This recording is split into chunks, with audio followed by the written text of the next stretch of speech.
everybody tonight? So wonderful to see you all. Hi to those of you here in New York, and hello to those of you who are wherever you are online. Anybody here tonight for the first time? Lovely to meet you. Thank you for coming. Before we do anything else, please introduce yourselves to the people who are around you, to your right and to your left, and in front of you and behind you.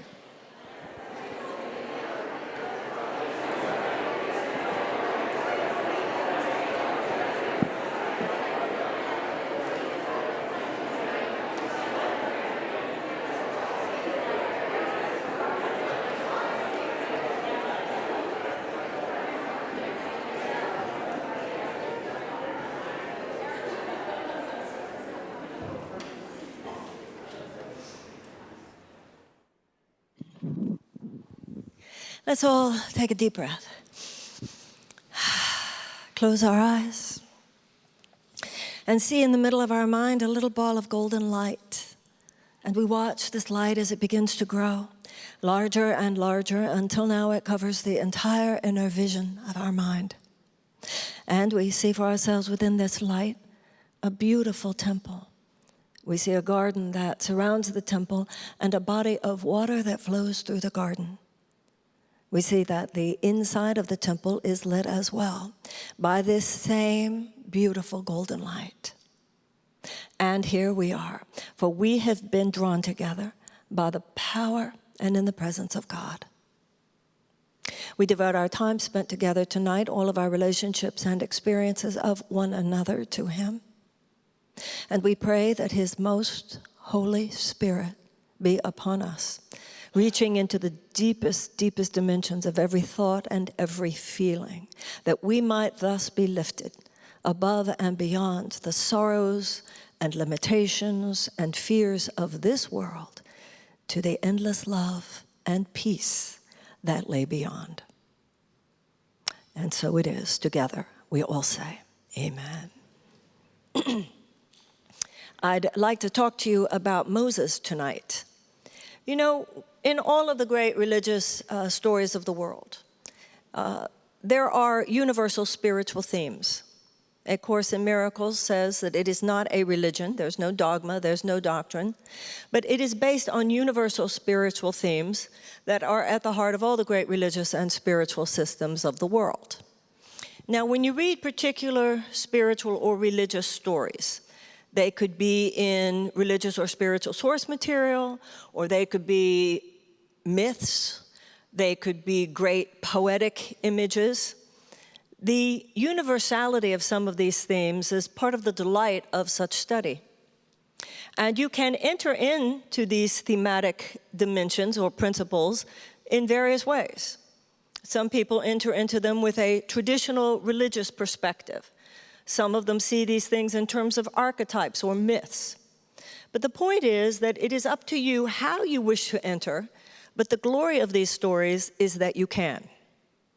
Now, a lot of these principles seem nice, they seem metaphorical perhaps, they seem symbolic, they seem interesting until you need them. And when you need them, you want more than metaphor. A Course in Miracles says that if you treat these principles like toys, then they will have the effect of a toy in your life.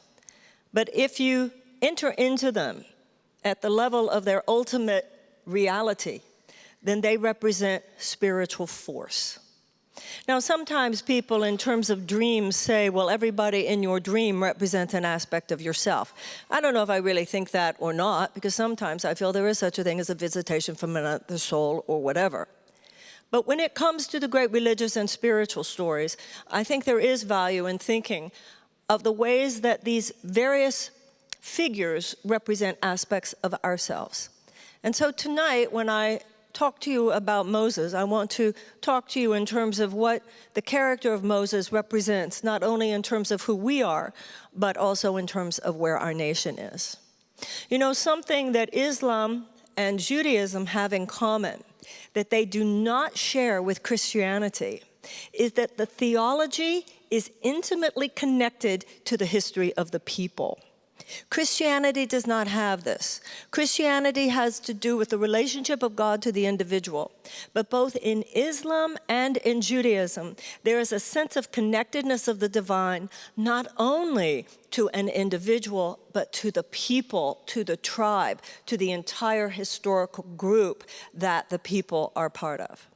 So the story of Moses does not just have to do with God's relationship to Moses. It has to do with God's relationship to the Jews. It has to do with God's relationship to the Jewish people. It has to do not only with the fact that God sent Moses to deliver his people, but also, having delivered them, he had some things to say to them about what his expectations were and how he wished them to become a nation of priests.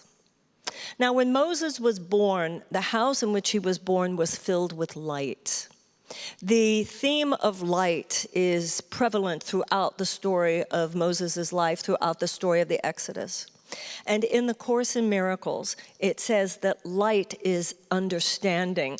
Light is defined as understanding. Often in experiences, we'll say something like, I saw the light. You saw the light. You just have an understanding of something. You had some more expanded sense of what something meant than just your rational mind could give you. You saw the light. Often we see stories of Buddha with light around his head, Jesus with light around his head, and so forth. Obviously, this is a theme that is very typical in religious and spiritual storytelling. I myself had an experience. It was when I was a very young woman. It was in Albuquerque, New Mexico. And I'm not someone, the Course in Miracles does talk about the light experience, and it talks in the books about seeing light around the edges of objects. I haven't had much of that experience. I have had, when I used to, at my lectures, I would have people read from the workbook of the Course in Miracles, and I would feel that when they were doing that, I would see light. But I'm not, in general, a person who sees auras or anything like that. However, I'm in my early 20s. I'm in Albuquerque, New Mexico.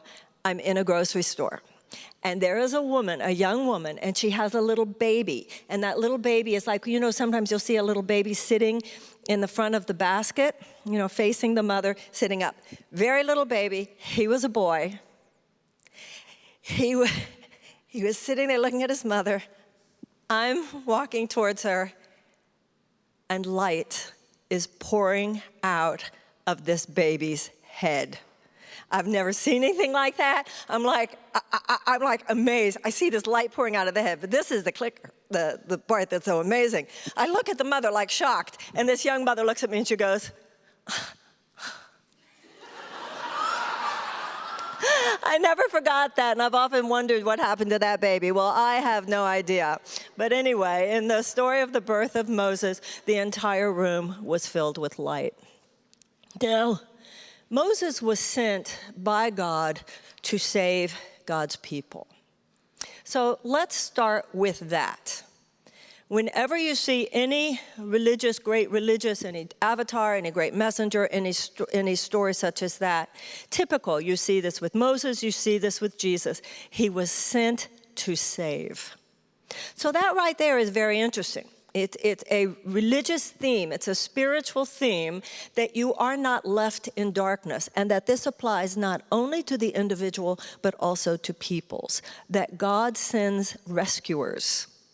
God sends that whom delivers. So obviously you see it in the story of Jesus, but in the story of Moses, it is the idea that God sends, in the midst of the suffering of the Jewish people, they're slaves under Pharaoh. And Pharaoh, of course, religiously and spiritually represents that internal slave driver. Now, the Pharaoh can take many different forms. It can take the form of internal oppression. It can take the form of external oppression. When you're talking about God's deliverance of his people, whether you're talking about internal or external doesn't matter. It could be your addiction.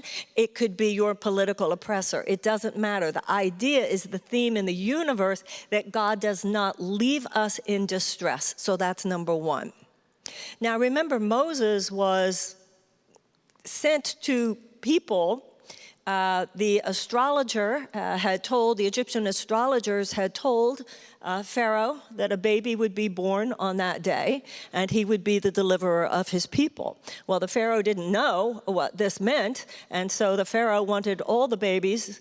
He assumed that that meant that the baby would grow up to overthrow the Pharaoh, so he just decided to have all the babies born on that day killed. Now, Moses was born into a room that then filled with light. He was born, of course, among the Jews. And his mother wanted, as any mother would have, to do everything possible to save her baby from death at the hands of the Egyptian soldiers. So she tried to hide him, but she knew that ultimately this would not be possible. Her name was Jochebed. And so what she did, as we know, was that she created a basket. And it was a waterproof basket, and she put it into the river, put it onto the Nile River in the hopes that the baby would be saved.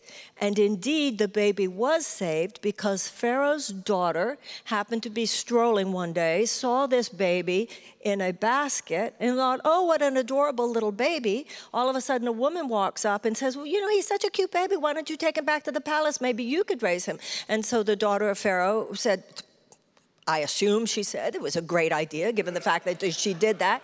She then said to the woman, why don't you come to the palace with me and be the baby's nursemaid, never knowing, or at least from the Bible, we don't know that she ever knew that she actually invited Moses' actual mother to be his nursemaid. Now, the story there that's very interesting is not only that God sent a deliverer, and remember, what we're talking about here is the archetype of Moses. What we're talking about is the principle of Moses as it lives within us all.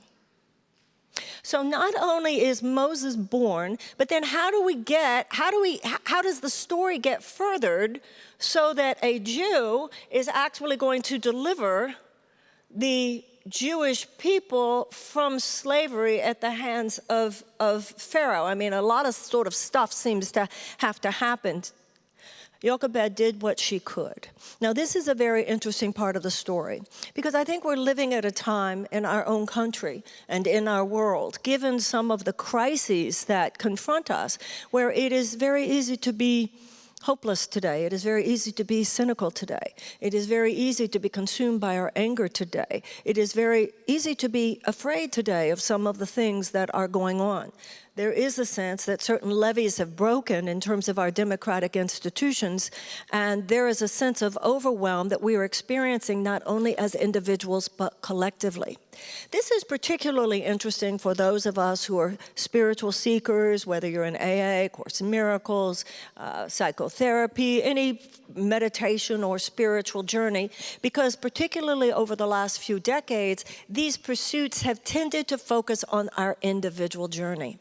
And now the expansion that is called for among us is that we simply allow ourselves to recognize that these same principles that apply to our individual journey apply to our collective journey as well.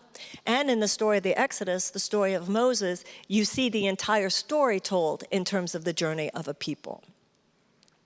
Now, Moses was told by God later. Now, an interesting thing about Moses also is not only that he was born in light, not only that Jochebed did whatever she could. I think at a time like this, we think, well, you know, what can I do? What can I do? What can I do? But to me, that particular part of the story where his mother puts him in a basket and then puts him on the water is just do something. You know, there is much to be done. And just like the body, the cells in the body are directed through a kind of natural intelligence, directed to a certain place in the body and a particular function in the body, so you and I are directed. If your passion is around voter suppression, Google voter suppression. If your passion is around racial justice, Google racial justice. If your passion is around the 2018 elections, Google what's going on in the 18 elections. Do something, whether it's environmentalism or sex trafficking or issues of gender, whatever it is, do something. Because all of us are being guided from places that we can't even necessarily understand in terms of how they fit into a larger picture. Now, Moses had in his experience, he grew up, but much like Buddha, you know, it's interesting, Buddha was brought up in his father's house, in his father's castle compound, where his father had arranged for him to only experience the delights of life, culturally, sexually, educationally, in every way possible that he could be happy. His father wanted him to have those experiences because he wanted him to stay within the compound. But Buddha had something that then Moses later would also have, and that is this disturbance in the heart. Paul Hawken refers to something he calls blessed unrest. And that was even before this latest craziness in our political system. This sense that a lot of people have had that something's not quite right, this blessed disturbance. So Buddha did not want to just stay within his father's house. He wanted to climb over the walls of the castle compound, where he saw age and disease and death and suffering for the first time. But that was also where his journey to enlightenment began.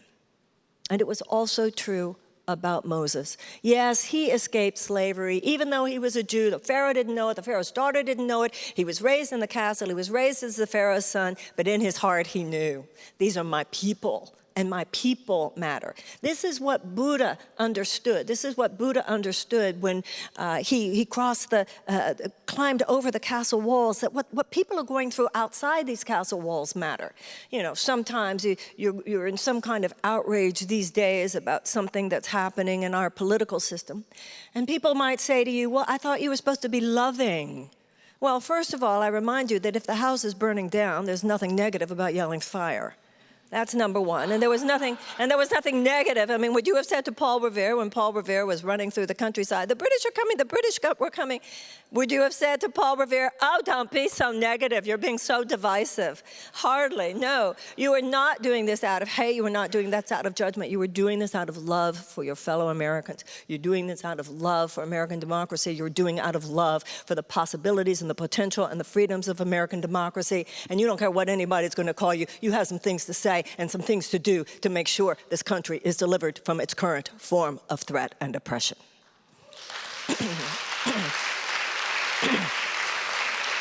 And so Moses has a staff, and God tells Moses to throw it down on the ground. And when Moses throws his staff down on the ground, it turns into a snake. And this scares Moses. This scares Moses. But God said, pick it up by the tail. And when he picked it up by the tail, it turned into his rod. Now you see, God had told Moses, you are going to save your people. And that is what God is telling each and every one of us. This is not a time for just wringing of hands. This is not a time for all the ain't it awful. Yes, it is awful in material terms. There is a way in terms of American democracy that some levees have broken that we did not expect to fall, and they fell so fast. There are things which, if you only look at what's going on from a mortal material perspective, are quite upsetting indeed. But anytime you see great movement within social justice issues in the history of the United States or anywhere, you see what is essentially a religious impulse. You know, abolition emerged from the Quakers. And Dr. King was a Baptist preacher. Many of the women who were the leaders of the women's suffragette movements were themselves Quakers. Quakers in the sense that as they sat in their stillness, in the sense of its importance, that as they sat seeking the inner light, an inner light, once again, the Quakers, the story of the inner light. The Quakers believed that there is an inner light within every man, woman, and child, which makes us one. So to the Quakers, the reason slavery was intolerable was because if the light of God is within every human being, then slavery is simply not, it is simply not tolerable. It is simply not acceptable. And we've talked here often about the difference between being anti-slavery and being an abolitionist. So an slavery person who is anti-slavery is just someone who says, you know, I don't agree with it, I think it's terrible, I think those states are crazy. But you might be anti-slavery, you might have refused out of conscience or ethics to live in a slave-owning state. But that view did not of itself move the needle for one slave. That only happened when you made that psychological transition from anti-slavery to abolitionist, which is you go from, I think it's terrible, to it will not occur on my watch. The Course in Miracles says miracles occur from conviction, and that conviction is basically a spiritual power. Is that it's what happens when you don't necessarily think you yourself could fix it.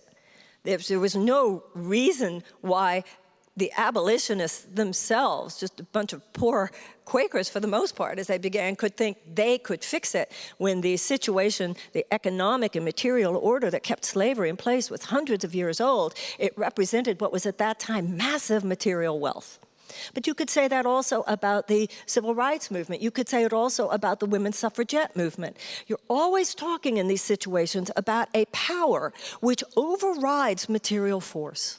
It overrides material force, and that is what Moses was about. So when God said to Moses, you're going to go tell the Pharaoh to deliver my people, to let my people go. And Moses' entire idea was like, what are you, crazy? Who am I? Who am I to do such a thing? And that is where many of us live. That's why many of us are so afraid. Many of us are so afraid because we thought the Democrats would fix it, or we thought the Republicans would fix it, or we thought this committee would fix it, or we thought that special prosecutor would fix it. And so many things are happening on any given day when, it's like whack-a-mole. Every time you think something might fix it, you see something else that is so terrifying that at a certain point, your rational mind says, that really, it could conceivably override the defenses of a democratic society. But let us remember, whether you're going back to the abolitionists, you're going back to Dr. King, you're going back to the women's suffragettes, you're going back to Moses, God delivers his people. The moral arc, when Dr. King used to quote the line, the moral arc of the universe is long, but it bends towards justice. So the spiritual principle here is that God delivers his people. So God says to Moses, you will lead the Jewish people, you will lead them out of slavery, out of the condition of bondage, lead them on a journey, and they will be delivered to the promised land. Now, first of all, the promised land, the very notion of the promised land, enlightenment, resurrection, promised lands, self-actualization, mental health. It's the same thing. Because everything that happens on the planet that has to do with a withhold of love is a problem that only emerged as a symptom of lovelessness, but the real problem is the lovelessness itself. So racism is the level of cause, slavery then would be the level of effect, right? Misogyny would be the level of cause, oppression of women and denial of women's rights would be the level of effect. So the real resurrection, the real promised land, the real state of enlightenment is not where there is a healing on the level of the effect, but first and foremost where there is a healing on the level of cause. And once there's healing on the level of cause, then the level of effect will emerge from that.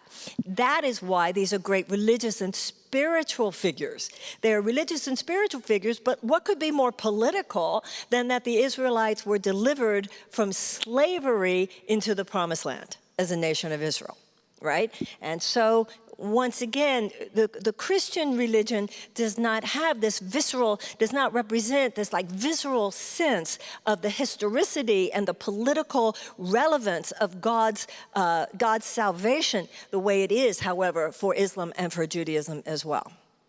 Now, Moses thought, who am I to do this? First of all, Moses had actually murdered someone. Moses, as I said before, had a sense that his people were in trouble and he wanted to be of help to them. And even though he himself was raised as a prince, when he saw a slave master whipping a Jew and possibly on his way to kill him, Moses struck the slave master. And the slave master died, and that's when Moses ran away. This is very powerful, isn't it? God doesn't necessarily choose as his messengers, his conduits, as his channels, quote unquote, perfect people. He also stuttered. That was another reason why Moses thought, why me? How me? I can't do this. And that's where all of us are. So it's not only this fear that, it's hopeless, what's going to happen here?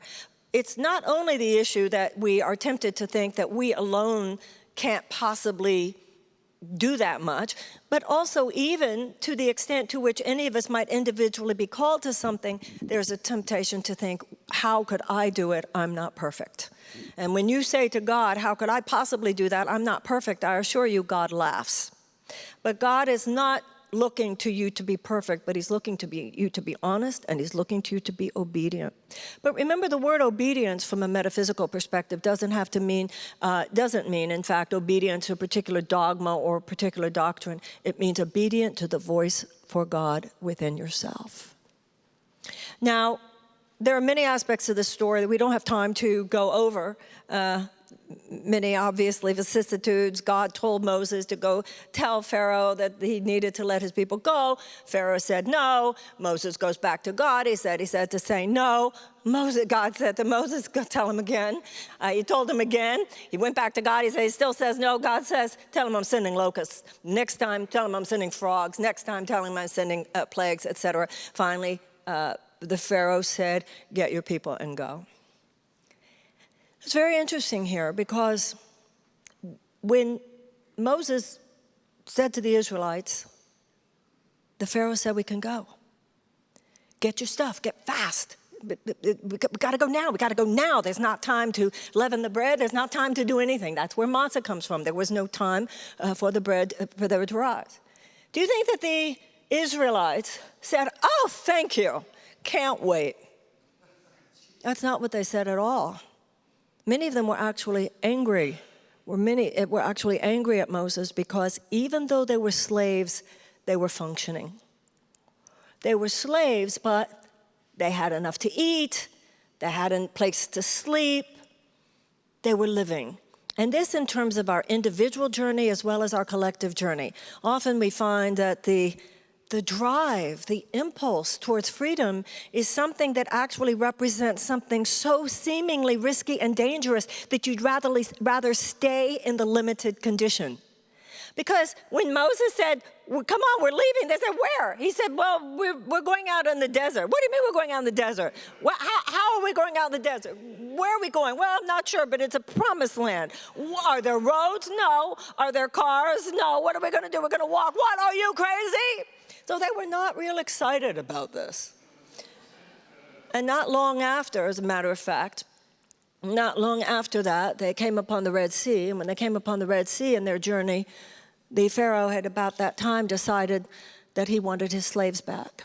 And he had sent his Egyptian soldiers out to go get his slaves. The Israelites were standing in front of the Red Sea. And if they went forward at that time, they would presumably drown in the sea. But if they went back, then the Egyptian soldiers would take them back into captivity or kill them. What does this represent? That means in terms of the mortal plane, it's sewn up. And I think that it's very tempting right now with everything going on in America to really despair at some of the ways where whatever and whoever has some things sewn up that it's very tempting to get deeply concerned about. So what happened at that point? God told Moses to lift his rod above the water. Now, in the Course in Miracles, he says, I assure you, time and space are under my control. So hear me on this. The Moses in you has miraculous power. God has created in all of us a Moses. Do what you can. God knows you're not perfect. No, he's not under the impression that you are in terms of your materialization. The Course in Miracles says you are not perfect or you would not have been born here, but it is your mission to become perfect here. God knows what you can do and what you can't do, but he's given you this rod, which is enlightened, disciplined consciousness, no different than Merlin, no different than the wizard in the fairy tales, no different than the fairy godmother, that enlightened thought. And when he held it up, then what happened is that the laws of time and space were transcended. The Course in Miracles says there are no limits of time or space as you know it that can stand before your holiness. That is the message of this moment, ladies and gentlemen. The message of this moment is much like when the good witch said to Dorothy at the end of The Wizard of Oz, you know, all you had to do is click your heels together 3 times and say you want to go home. And Dorothy said, why didn't you tell me? And the good witch said, you wouldn't have believed me. We have power to override all this. We have power to transcend all this. Jesus did not say, be of good cheer, I've fixed everything. He said, be of good cheer, I've overcome.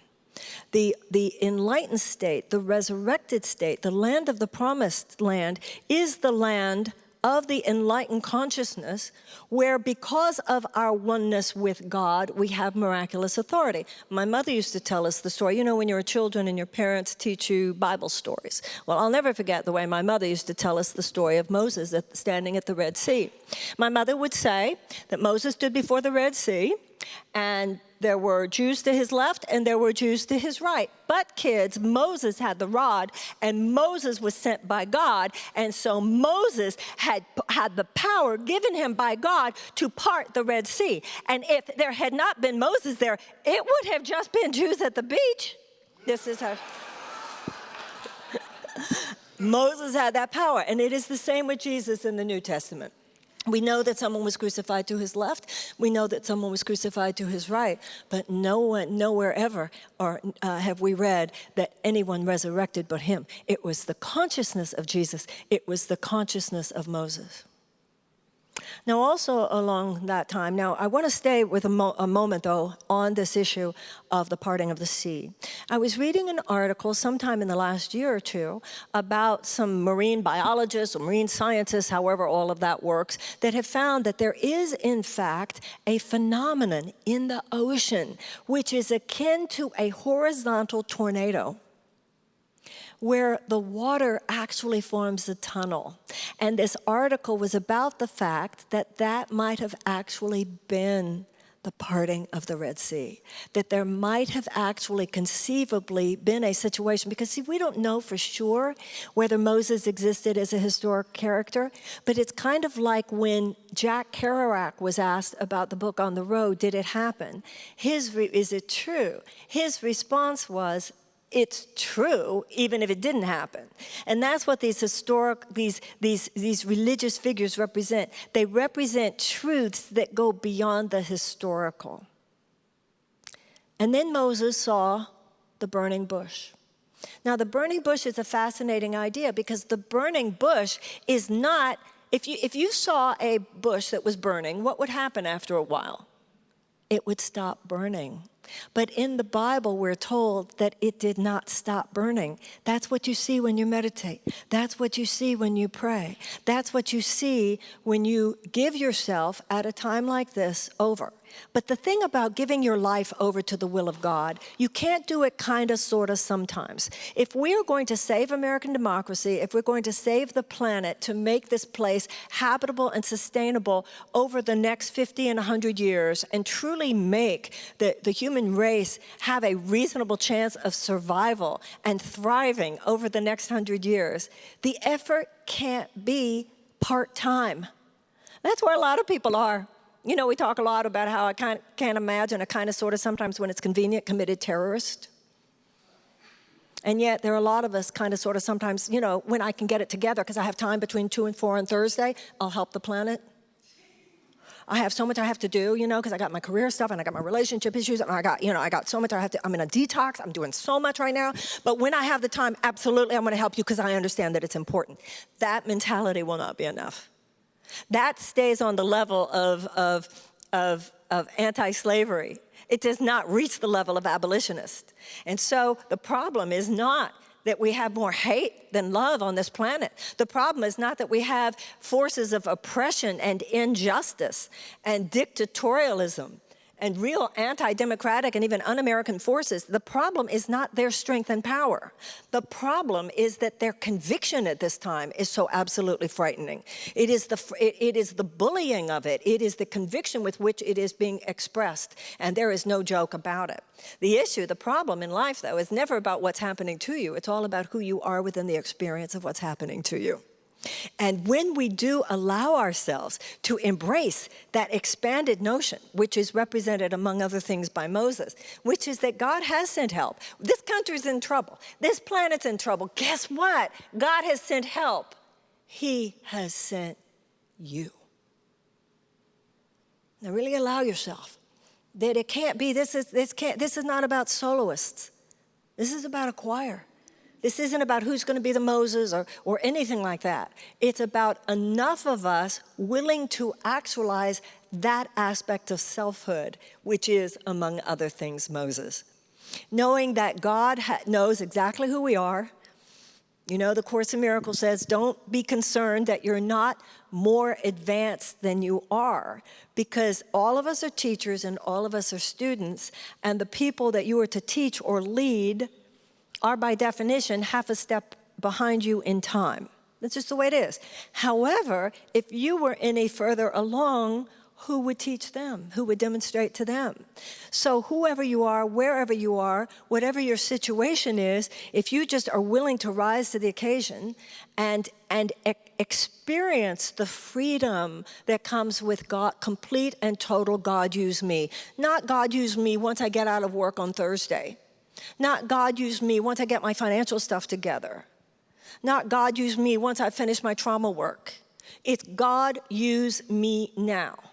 You know, centuries ago in European society, people's place in life was predetermined. It was pre-prescribed. It had to do with who your parents were, what class you were in, what your gender was, what your sex was. Between the church and the monarchy, you were told what to be and what you could do and what your limitations were, what you could expect and what you were not free to expect, because things would not be any different for you or for your children. And it was that way for centuries. And when the Enlightenment came about and Renaissance and art, there was this notion that people could overthrow that kind of bondage. They could actually allow reason to guide them, not just some strict externalized religious doctrine. That they could overthrow the chains of an aristocratic system, which was the embodiment of what happened with the founding of this country, and that people could be who we chose to be. That's what freedom and liberty represent. But now the pendulum is swinging once again, because we have come to realize that freedom without any sense of ethical constraint is not freedom. It's just another kind of prison. If your highest mountaintop in your mind of what you're going to do with your life is whatever you feel like doing when you feel like doing it, you're not free. That's its own kind of prison. It's when we are surrendered and saying not to an external doctrine and not to an external power, but to that voice for God in our own lives that we perceive through prayer and meditation and internal direction. Use me. Where would you have me go? What would you have me do? Instead of losing, it's like that sense of laying down your life to find your life, what happens is that you are lifted to a place, once again, that Moses consciousness, you are lifted to a place where you have said, use me. Nothing is more important than I be used right now. Use me right now. There are those who have asked that their lives be used to destroy what many of us find most precious. It is time for enough of us to similarly and with even greater conviction, and then we will have what Martin Luther King called cosmic companionship, surrender our lives to be used for the purposes of love and for the purposes of peace and for the purposes of good. That's the only problem going on in this country right now. It is not so much that the bullying and the fear-based perspectives are so loud, but that love is almost caught unawares. And we're not used to really inhabiting the space that is the true, not only Moses within us, but just the children of God that we are. Because when we do that, according to the level of your surrender, you will find your power in direct proportion to the level of your surrender. You will find your power to navigate and to affect the visible realms according to your willingness to navigate and to be used by the powers within the invisible realm. When you surrender your life to God, it's not so that you will then go out into the mortal world and not care about what happens. Not at all. When you surrender your life to God, once again, you think God doesn't care about what's happening? How could we assume that God doesn't care about what is happening now, but God did care about what was happening to the Israelites in the Bible? Why when Jesus spoke and the Israelites and the people that he was speaking to in the New Testament, there were slaves in the Romans. These stories are both about the Jews are enslaved again. That's what Moses was speaking to. That's what Jesus was speaking to.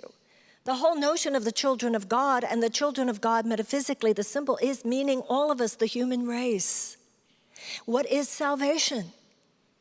And that's all that's going on here. But it's not at a time like this in history. Hello, it's not just about salvation as some metaphor. It's about may we be saved from the insanity that is doing this to ourselves. We can't keep being this sane and have nuclear bombs this insane and have nuclear bombs at our disposal. It is no longer just that you're going to ruin your life, you're going to ruin your life. We could blow up this whole thing.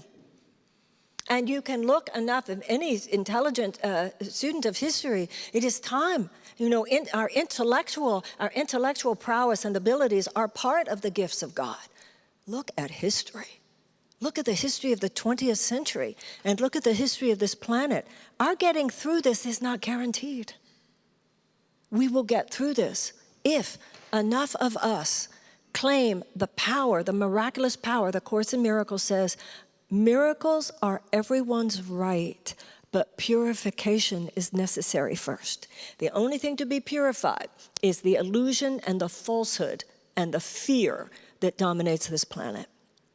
Whether you are a student of the Course in Miracles or any other serious spiritual path, there are many. The Course in Miracles is just one. But whatever it is, the age of kind of, sort of, sometimes committed to it will not be enough. It's about serious meditation. It's about seriously doing the workbook. It's about seriously not coddling our lower level neuroses. It is about seriously being willing to be serious at this time.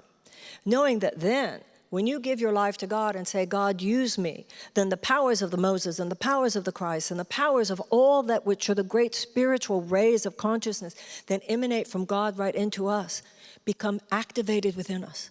And then when you've had your time in prayer and you've had your time in meditation and you've done the course or whatever your path is, and then you go out into the world, you won't be less capable.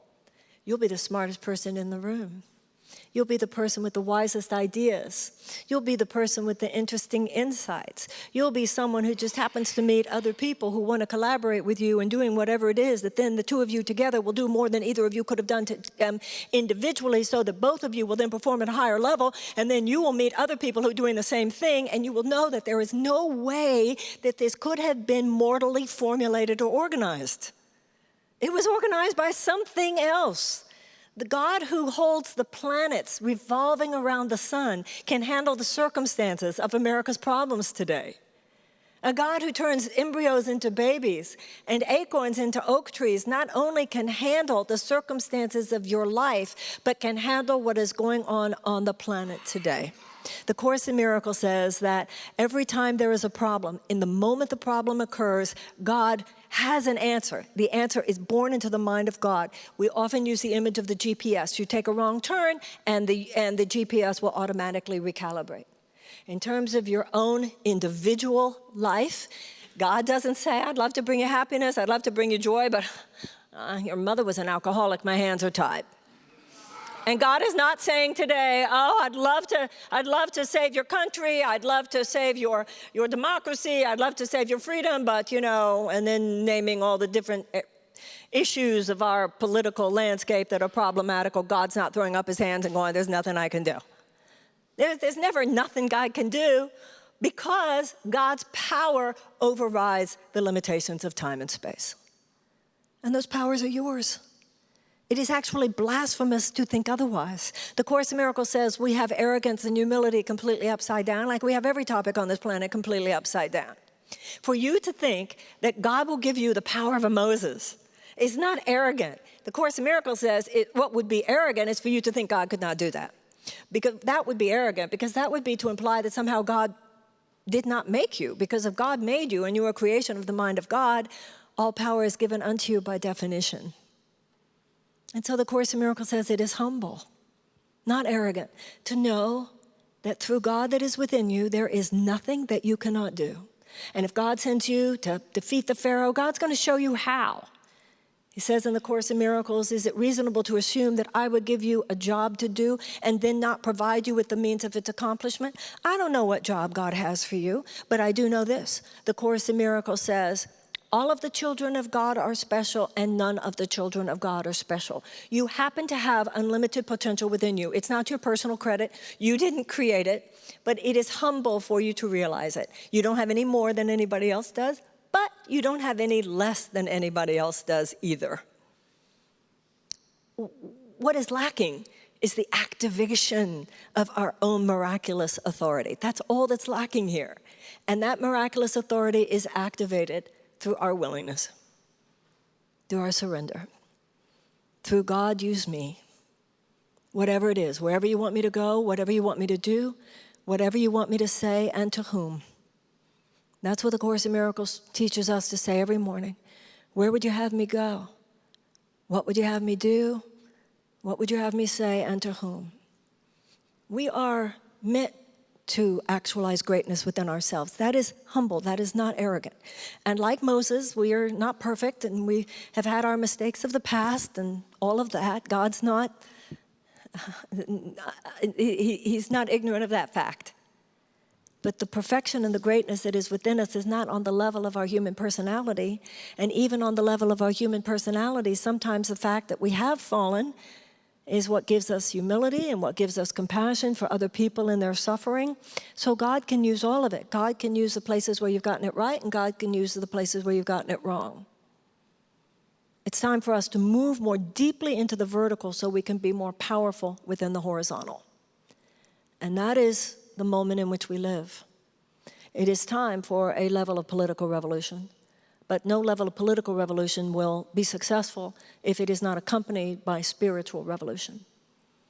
The Dalai Lama said, in order to save the world, we must have a plan, but no plan will work unless we meditate. The reason no plan will work unless we meditate is because if you have not meditated, you're just going out there as a regular person, and the world as we know it is a reflection of the fact that we've been acting like just regular people. You are not a regular person. You are a child of God. The Course in Miracles says, why do you keep trying to gain the wings of a sparrow when the wings of an eagle have been given you? And so instead of trying to make this rather lower level material plane more incredible, let us realize that our real home is beyond this material plane. And then everything that you need within this material plane to help you in your work, if the Israelites needed to cross the Red Sea parted. If they needed food, there was manna from heaven. And when he saw within that burning bush, when the angel came to Moses and told him that he would have a great, great function, those angels, the Course in Miracles says, are the thoughts of God. The thoughts of God. Consider yourself informed. You subconsciously knew you would be here tonight and somebody would be saying this. That's really all that's ever happening, is that life is trying to talk to us about your function, each of us having a function.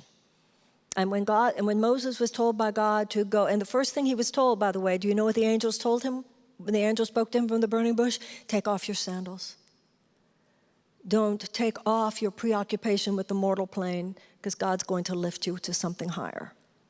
And you will know things that you would not otherwise have known, and you will feel things you would not have otherwise felt. What do they say? We use 10% of the brain cells that we are given.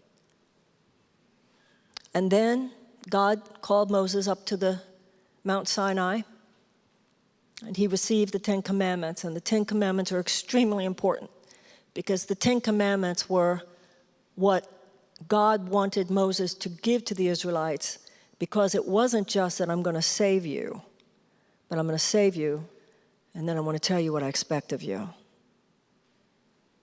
I want you to be a nation of priests. Whether you are an artist, whether you're a scientist, whether you're an educator, whatever you do, whatever your role, hold it in a priestly place. We have been irresponsible. We have been banal. We have been immature. We have taken our democracy, our freedoms, our blessings for granted. We know all that. But that was then, and this is now. But if we pull the rabbit out of the hat and somehow make it through this crisis in American democracy and then go back to the people that we were, all that will happen is that the symptom will morph and it will come around again. This time, we have to not only talk about justice, but make sure that justice is accomplished. We cannot look away from things like mass incarceration, and we cannot look away from things like gender inequality. We cannot look away from the rape of the earth, and we cannot look away from ways in which American dollars and American foreign policy are used in ways that we know do anything but stand on the principles that we purport to believe in. This is a time of great evolution. This is a time of great maturation. This is a time of great individuation from the Pharaoh within ourselves, which was our own infantilized selves. Once a woman is a certain age, no more little girl. Once a man is a certain age, no more little boy. You've heard me say it before. I like to say it again just to make sure we all get it. This is the time to think deeply, pray hard, and kick ass. Thank you very, very much. Thank you.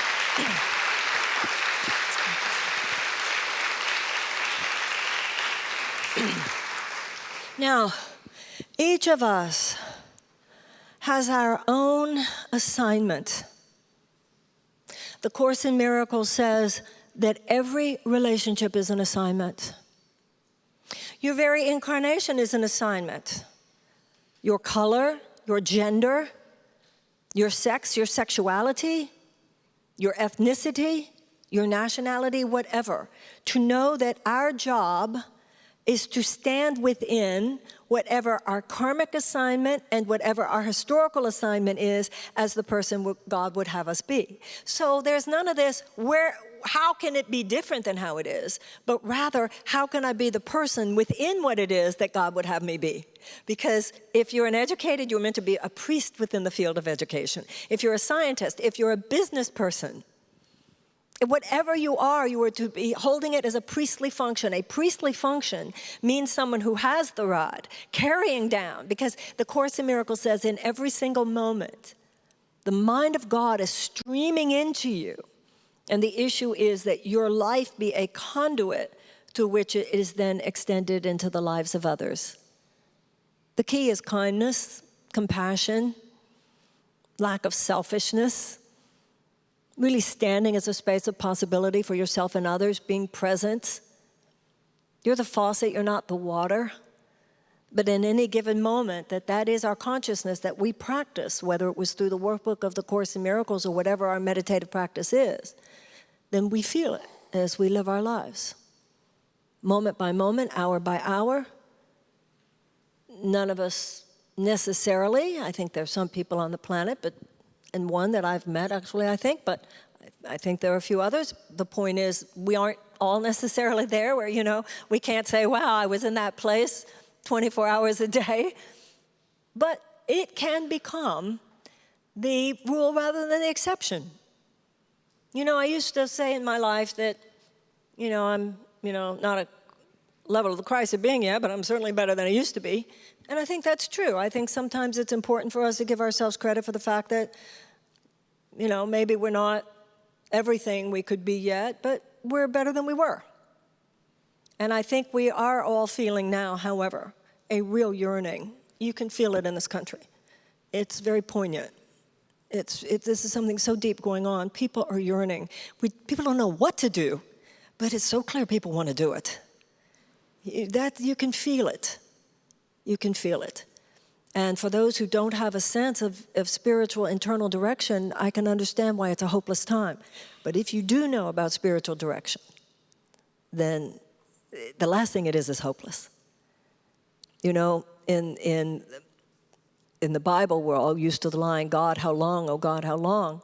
The Course in Miracles says God is saying to us, how long? How long, oh son, how long? How long are you going to do this to yourself? How long are you going to wait? How long are you going to play with life like this? God's ready when we're ready. And Moses definitely tried to tell God, not me, but God knows exactly what he's doing when he appoints, who he appoints, and what he appoints us to. And the Course in Miracles says each and every one of us are here by divine appointment and has a divine assignment. So you don't have to think that, maybe God has an assignment for him, but not for me, or for her, but not for me. No. The fact that you're alive, there is no spot where God is not. As we enter each day knowing that all that is going on here is that we have the opportunity to answer to the call. The Course in Miracles says that the line, many are called, but few are chosen, actually means everyone is called, but few care to listen. And the call is going on all the time. Every moment of every day, we're all being called. Come on, you can do better than that. You can be kinder. You can be more ethical. You can have more character. You can be stronger. Come on. You don't have to go into a neurotic pattern here. You really don't. You don't have to withhold love here. You don't have to withhold forgiveness here. You don't have to blame here. You don't have to judge here. You don't have to criticize here. You don't have to go get lazy here. You don't have to make an excuse here. Come on. We're all being called. We're being lured down, sucked down. The ego would give you, blaming other people and blah, blah, blah. But we are also being called into that anti-gravitational field. Take off your sandals. Answer to the light. Answer to the angels that are calling to you from within the burning bush, or what the Greek Orthodox Church calls the uncreated glories. And not to do that now, together, in that marvelous way that when people, the Course in Miracles says, when an idea is stronger, when an idea is shared, it grows stronger. So as a people, let us share this idea that what God will do for all of us is delivered through what God does in each of us. Let's pray.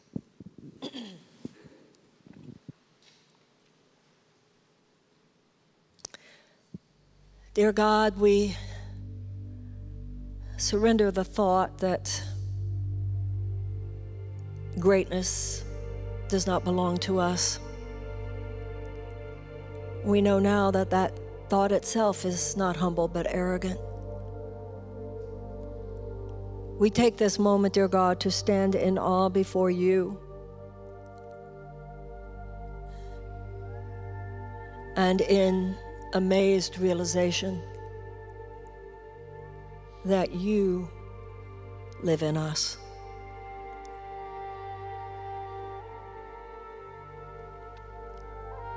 We know, dear God, that you deliver your people when your people are in trouble, that you send your deliverer, and that aspect of the deliverer, the rescuer, lives inside us all.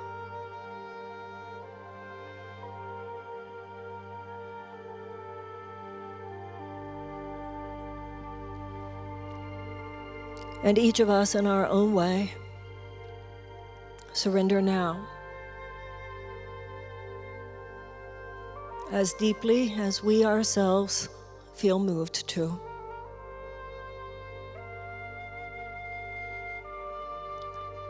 Giving to God all that we have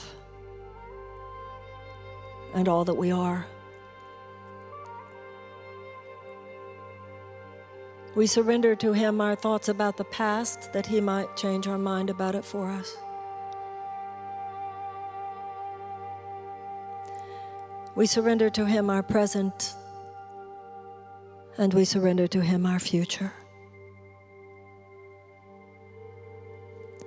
We surrender to Him our bodies, and we surrender to Him our minds. We surrender to Him the power of speech. We surrender to Him the power of our sight.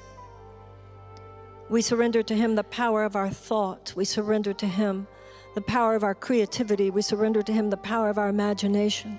We surrender to Him the power of all of our material assets. We surrender to Him the fear and the pain of our worldly debt. We surrender to Him our shame. We surrender to Him our humiliation. We surrender to Him our embarrassment. We surrender to Him our sense of failure. We surrender to Him our hopes. We surrender to Him our dreams. We surrender to Him our visions. We surrender to Him our yearnings and our desires. We surrender to Him our sense of success, and we surrender to Him our sense of failure.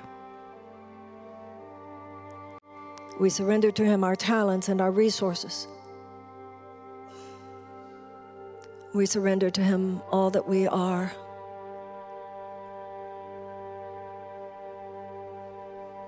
We give our lives to God.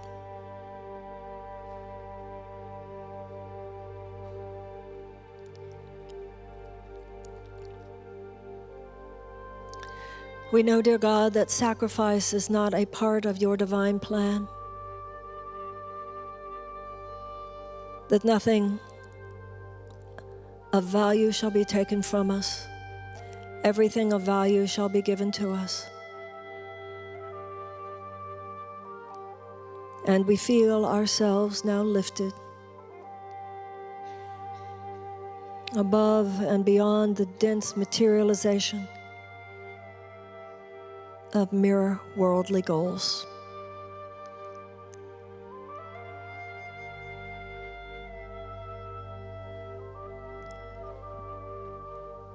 We surrender our goals, our needs as we have defined them, asking only to be of use to God.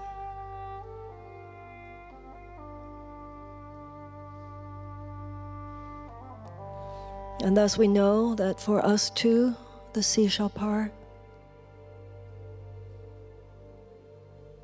For us too, the staff shall turn into our rod. For us too, manna shall fall down from heaven.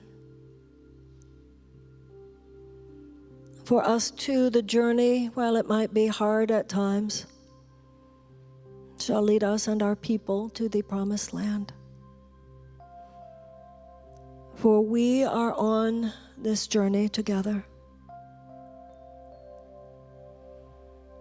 We shall receive from God our instruction and our guidance. We shall receive from God His blessing and protection.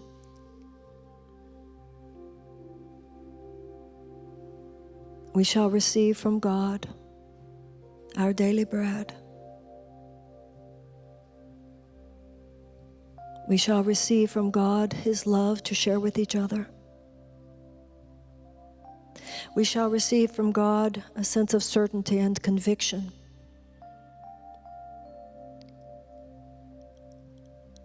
We shall receive from God an otherworldly calm.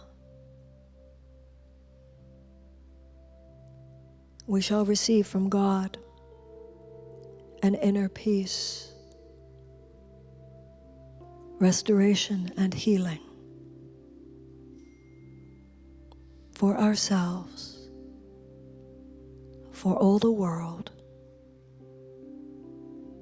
for such is the awesomeness and the greatness and the glory of our God.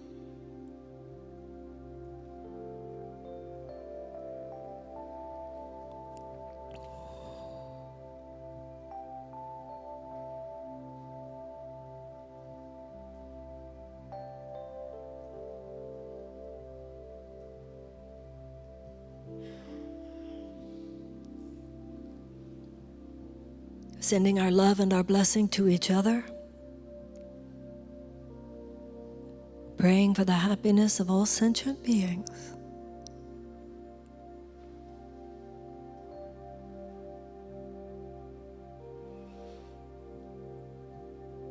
Together, we say, Amen.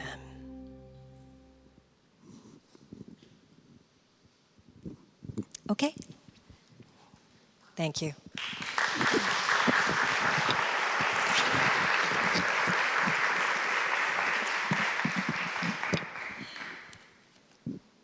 Okay, a few announcements, and then we'll talk about anything you want to talk about, okay? All right, I will be doing a New Year's Eve seminar. New Year's Eve is on Sunday night, starting on Friday night, and then all day Saturday, morning session, afternoon session, and evening session, then morning session on Sunday, then a great celebration New Year's Eve. It will be held in Los Angeles, but it will also be on live stream. So if you go to Marianne.com, you can learn about that. It will be held at the Los Angeles Marriott Hotel. So check that out and see if that's something that is of interest to you. I will be doing, some of you remember when the lady spoke and invited me to speak to an event here in Harlem, and I will be doing that on this Thursday, October 26th, a night of hope and healing, raising awareness about domestic violence. That will be this Thursday. The event starts at 5 p.m. at St. Philip's Episcopal Church, 204 West 134th Street between 7th and 8th Avenues here in New York. And you can find that on Marianne marianne.com. For those of you in Los Angeles, I will be speaking again in LA on November 27th. I will be in Aspen, Colorado this week at the Lead with Love conference on Sunday. All those kinds of things are listed at marianne.com. I hope those of you who are taking the Course in Miracles, How to Work Miracles online course are enjoying it. You can still join if you like that. I have started to answer the questions on the forum. I hope those of you who are part of that class are enjoying getting something from it. Please let me know. And that's cool. There are CDs and of the talks and the books are out front and also in the back parlor room. And also, please join with me in thanking all the wonderful volunteers and the people who make this happen.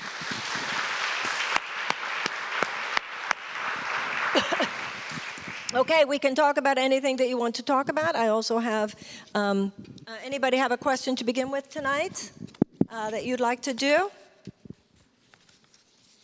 Okay, I don't see that, so I'll start here.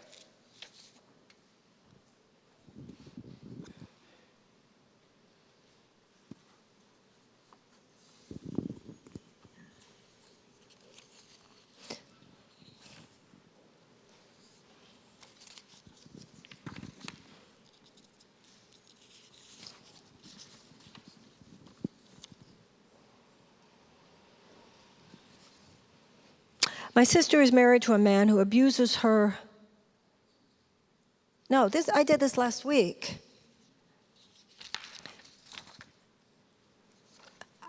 After 20, I find myself in a bit of a tricky situation.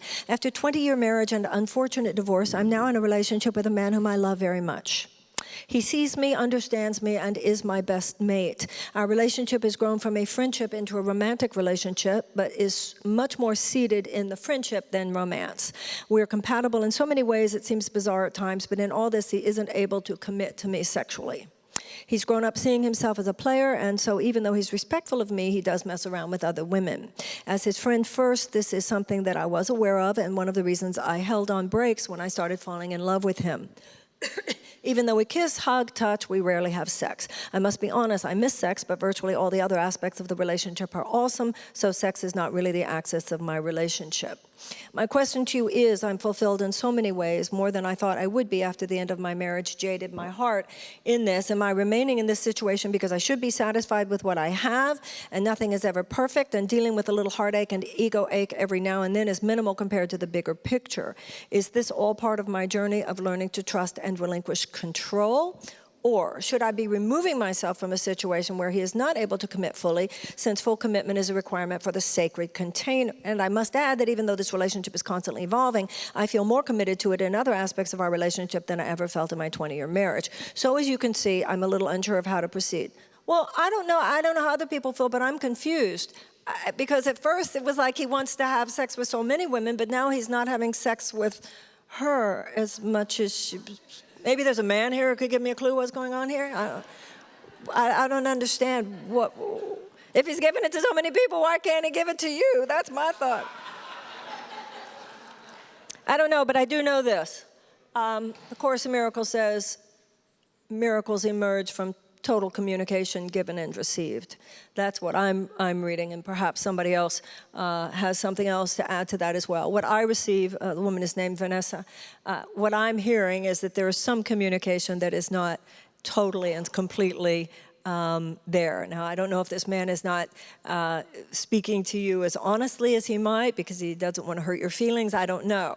But you would be better off, I do know that, with greater clarity. And I think that your inability to find the answer, none of us can, or it's very difficult anyway. It's very difficult to be wise when you don't know all the facts.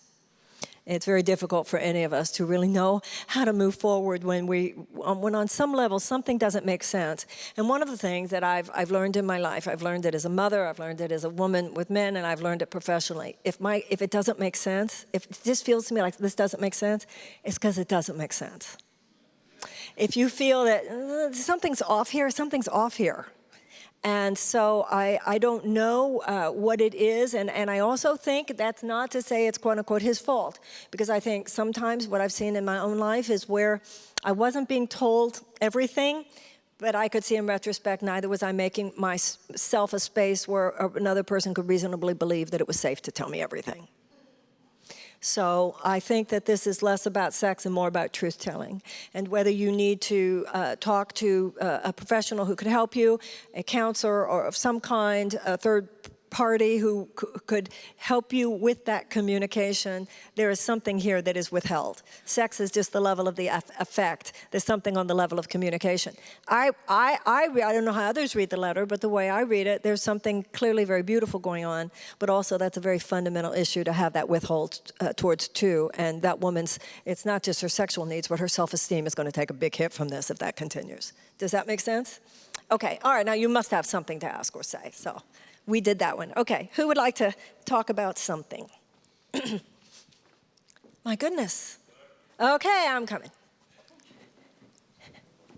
Yes. Hi. Hi. I've come to a few of these before, and I watch you online. I know you do prayers for people. Yeah. So my mum, sorry. My mum found a brain tumor about a month ago, and they can't take it out.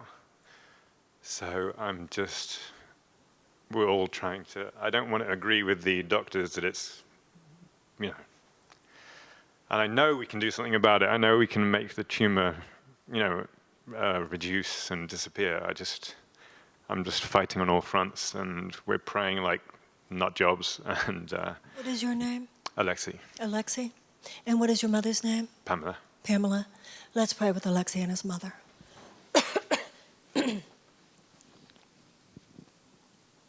Dear God, we join with Alexi, and we pray that you send your divine physician to place his hand upon the head of his mother, Pamela.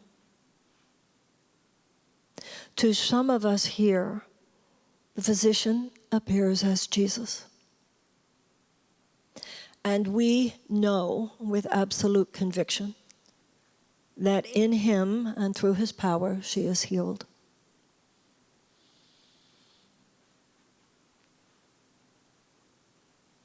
We join with Alexi in giving praise and thanks to the God in whom all things are possible and all miracles occur.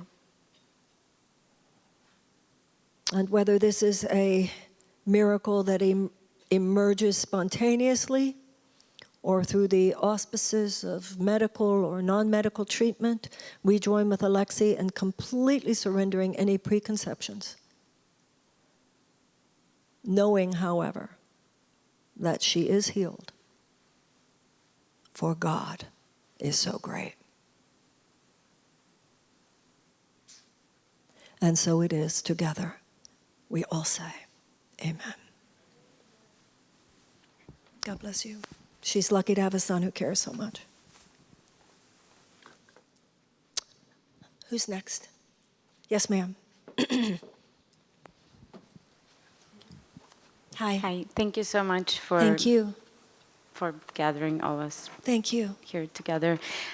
I guess I have a simple question that seems complicated to me. Okay. What is the difference between self-love and selfishness? Self-love and what?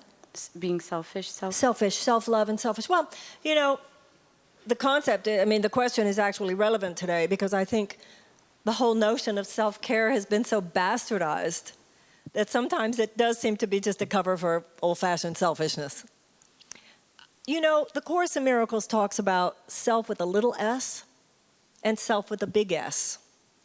Your body and your body's needs is not your true self. So real care of self, once you know what your real self is, your real self does not stop at the confines of your physical body. There's no place where the real you stops and the you of someone else starts. So this business of you have to love yourself before you can love other people, it's kind of this bogus platitude, because it's also true and equally true that you can't really love yourself until you love other people. Because once you realize there's only one of us here, if I'm denying you love, I am denying myself love, because you are me and I am you.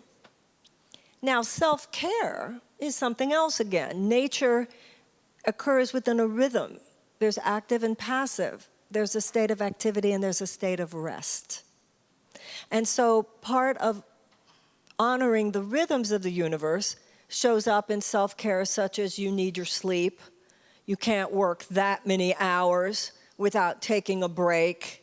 You can't be available to other people all the time. You have to have your own level of solitude and so forth. But even that is not in the sense of withhold from other people, but a sense of caring for the natural rhythms that make up your own life so that you can even be of better support and use to other people. So a lot of the self-love, self-care conversation that is so in vogue today would be seen from A Course in Miracles perspective to have, to ring as quite egoic.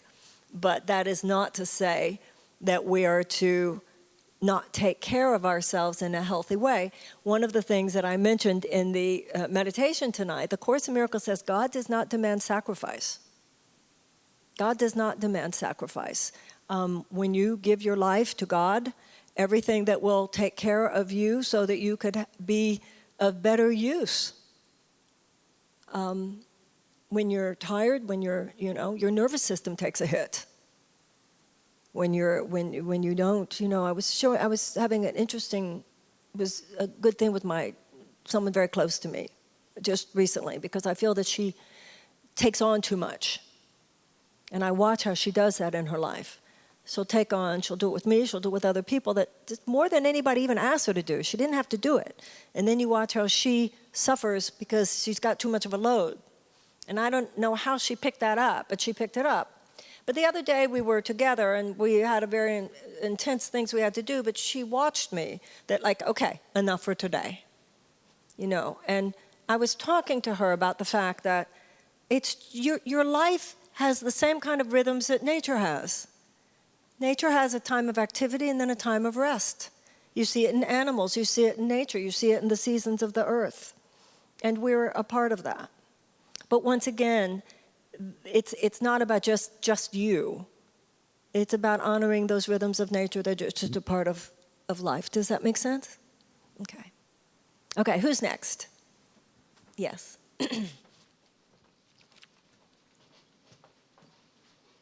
Oh, thank you, honey. Let's go to this lady real quick. Hi. Hi. I'm not comfortable with the microphone. I'll do my best. I'm a bit shooken up. I have Bit what? Shooken up. You're a bit shaken up, okay. I have a neighbor. He's 89 years old. And never married and doesn't have children. And I check on him. And one day something told me that there was not something right, and I checked on him, and he tried to commit suicide. And I walked in on that, and it was traumatic. He had stabbed himself 5 times in the chest, and the knife was still stuck, and there was blood everywhere. And to go through that was really traumatic for me. And calling 911 and getting the ambulance there.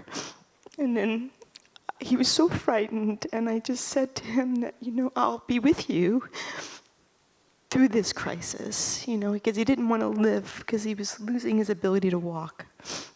And so I've been going to the hospital every day in the ICU unit. His nieces came up one day for 5 hours and then flew back, and I didn't understand that. And so I just felt like since he had no one there, I just said to him, you're not alone. And I'm going to be here every day for you until you get through this. And then he ended up going to the psych ward. And then when they put him in the psych ward, he really went into a catatonic state. And I kept going back every day to help him. And he started turning around and getting to the other side. And I feel a couple of things. People looked at me strangely, like, why are you doing this? And I kept thinking, why wouldn't you do this? That's right. And then the nieces, when I asked them to come and help, please, because this is such a difficult time, they got angry at me. Right.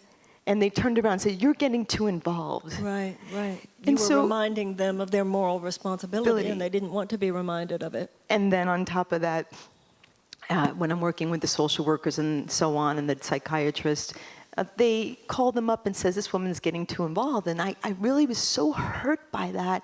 And I spoke up, I said, I'm involved because you're not involved. That's right.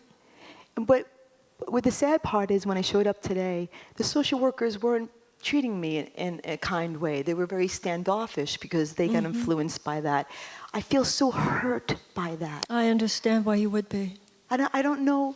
We are living in a very strange time when what in most cultures at most times would be considered community is called codependency and enmeshment. Now, I'm not saying codependency doesn't exist, and I'm not saying enmeshment doesn't exist, but the things I hear referred to as codependency and enmeshment today are just human beings being there for each other, in the absence of which all things fall apart. You're getting too involved. You have an 89-year-old neighbor who has no one. This is called a miracle. This is called a blessing. And then because you, as you know, then this was a reminder, and then you make their work perhaps less convenient. This is the times in which we live, so don't personalize that. This happens, I see it in ways that just amaze me these days. So surrender to God your judgment of, this is where you have to always turn it into your work. Having felt judged, you are now tempted to judge them.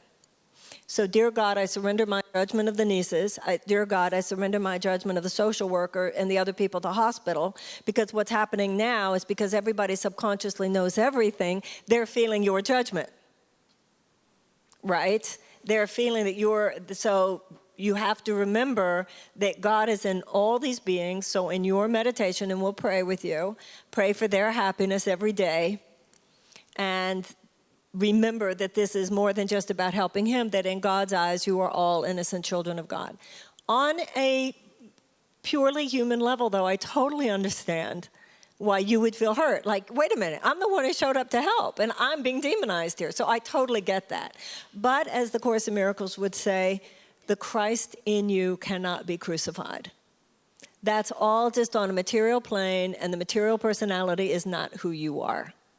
And as you lift yourself above the part of your mind that would judge them, you are lifted above the crucified self, because your judgment connects you irretrievably to the mortal plane, and that's where this painful drama is. So as you forgive them and bless them, you are lifted above that, and they'll think what they think, and it won't really matter. Does that make sense? Okay, what is your name? Christine. Sorry? Christine. Christine? Christine? Okay. Is that cool for you, Christine? Okay, let's pray. Dear God, we join with Christine as she now places in your hands this situation with the man who tried to commit suicide, with the people who work at the hospital, and with his family members. We join with Christine in praying, dear God, that your Holy Spirit be upon this situation as she now salutes the Christ, the light, the perfection within everyone involved, and surrenders to you, dear God, both her judgment of anyone else and her hurt at feeling judged by them. May this situation in all ways be lifted above and beyond the past, the walls of separation, and thoughts of guilt. Deliver her, free them all, and heal them all. And so it is together. We all say, amen. All right, who's next? Okay, over there. That lady over there, and that lady over there.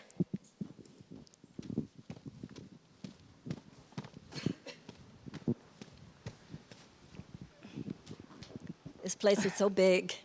It's like, okay, yes, ma'am. Hello, Marianne. Oh, wait, where are you Is now? it me? Oh, you're, okay, Am I we'll do going? this and this lady. Yes, Okay, hi. thank you for coming here every Tuesday. thank you. It's such a blessing. I Thank can't you. even believe you're here Thank every you. Tuesday. Very Thank sweet you. of you. Thank This you. is hard. It's very hard to come and be hard for me I have anyway. a pretty nice life. Oh, thank good. you. Okay, you made me feel better. You made me feel better now. And actually, you made me feel so much better tonight. Like I feel so helpless, and saying that I do have this power within me, Right. that it exists, because I really feel worthless in what's happening in our nation. Right. I feel like I can't do anything. I complain about it a lot. I'm like, the only thing I can think to do is to grab all my girlfriends together, get some guns, and storm the White House. And I know that that's not an option. Like, I know that's not an option. But that's the only thing that I can think of to do. And I really like the message, do something. And I just feel frustrated because maybe it is because I do feel worthless. I feel like I'm this one person. I feel like that that it has been exposed that we are kind of powerless. Like I was so shocked like that Trump was voted president. I mean, I was shocked, as I'm sure a lot of people were.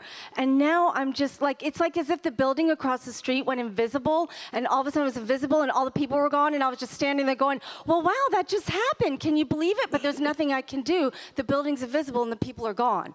Like, I just feel like this thing has happened, and it's unbelievable, and I feel very helpless, and I'm shocked to the point of like, I feel like that Okay, maybe I that's get the it. message. Okay, so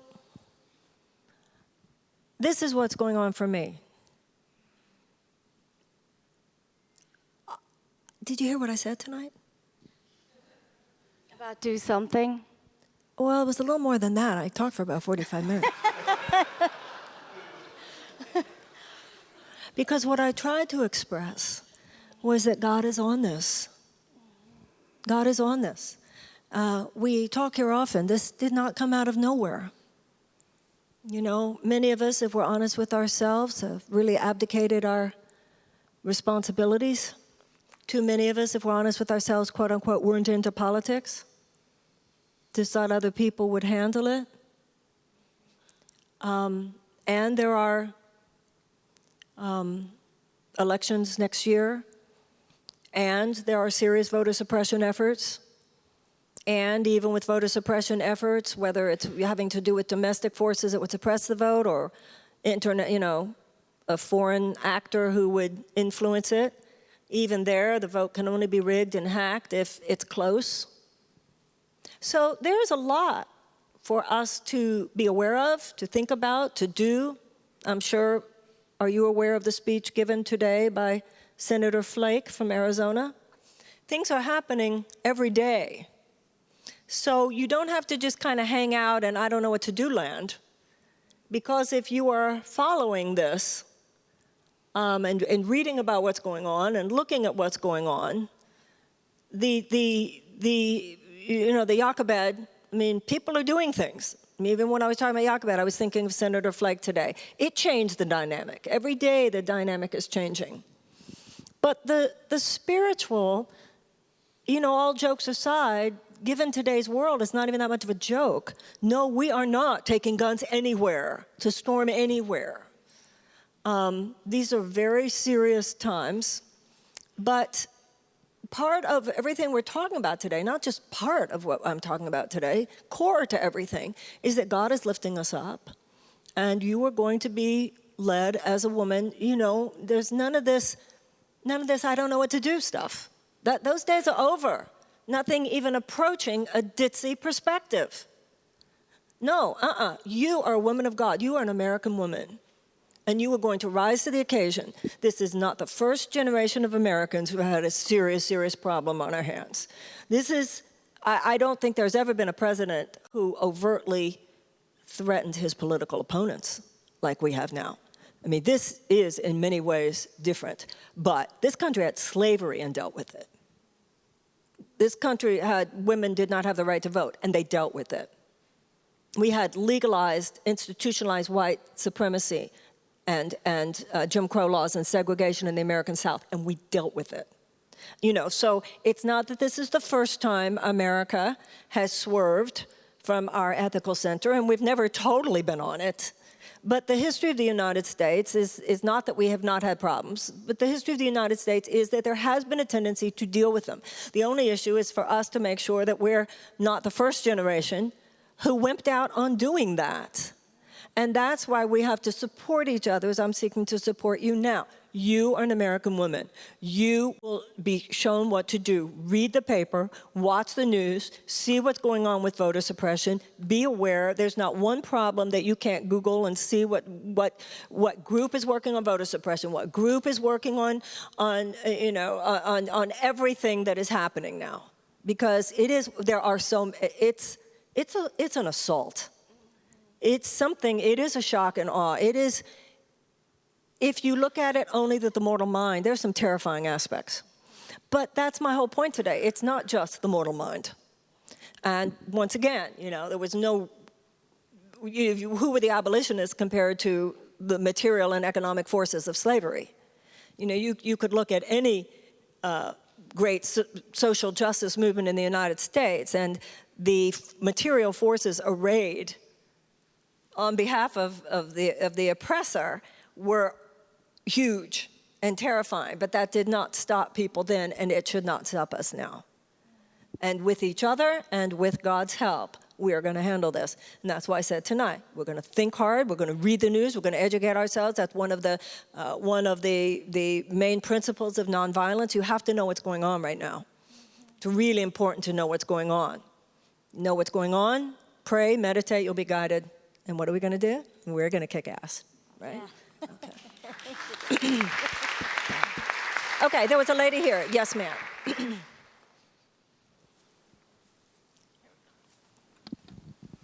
Hi, I don't have a question, but I just wanted to say thank you for your commitment to what you do, because I started seeing you, I won't tell you how many years ago, but it was when you first began. Why should we be ashamed of that? Was it 83? Was it 84? It was 83, Mary. It was I in think. LA, I in Los honestly, Angeles. no, That would here in have New to York. have been So, 85 though. Maybe 85. As I said, I really don't quite remember.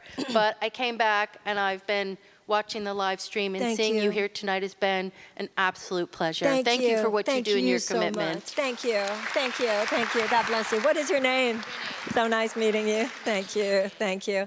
Okay. Oh, thanks, Tiffany. Okay, I saw somebody here. Okay, yes, sir. And then that lady over there, and then I saw somebody over there. Okay, yes, sir. Hi. Hi. Nice to see you. I'm a serious studier of the course. I'm reading the book and do the workbook and meditate.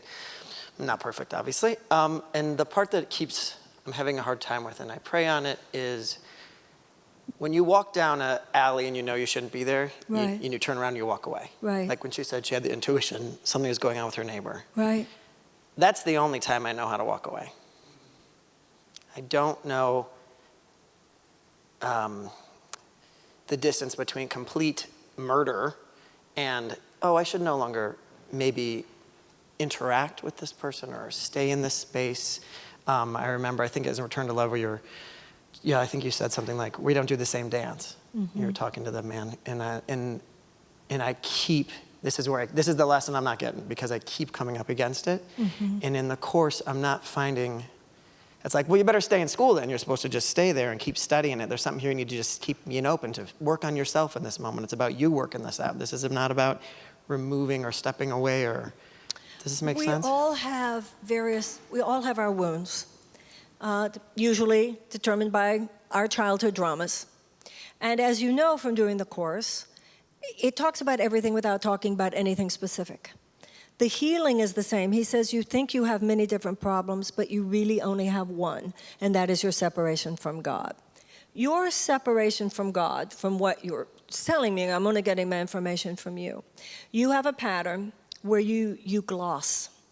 You go into gloss. You'll gloss over stuff.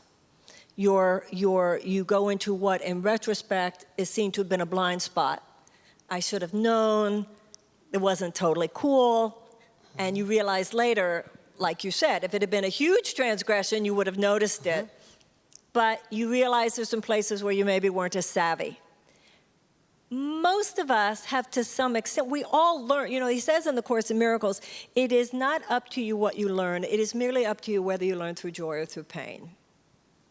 So here are some lessons you've been learning, and you know that the Course in Miracles says every situation is a lesson faithfully rehearsed. And also, as you start doing the Course, he also says in the 3rd volume that things will seem to get worse rather than better. It's just that before they were as bad, but you were anesthetized. So the very fact that you articulated the problem means that you are, by stating it here, you are surrendering it. And the Holy Spirit's working with you.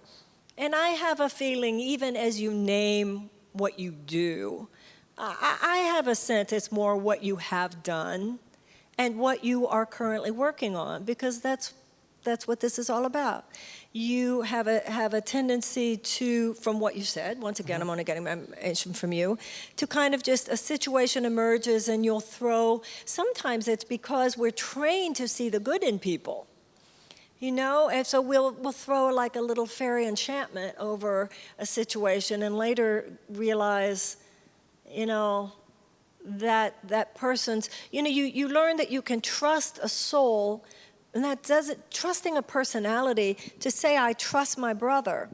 You evolve beyond, I trust my brother to do this or that, because not everybody's personality is healed.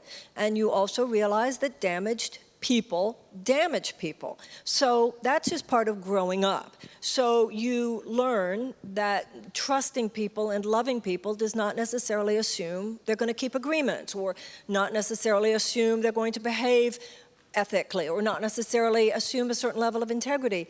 You still love them, but it's part of your personality development.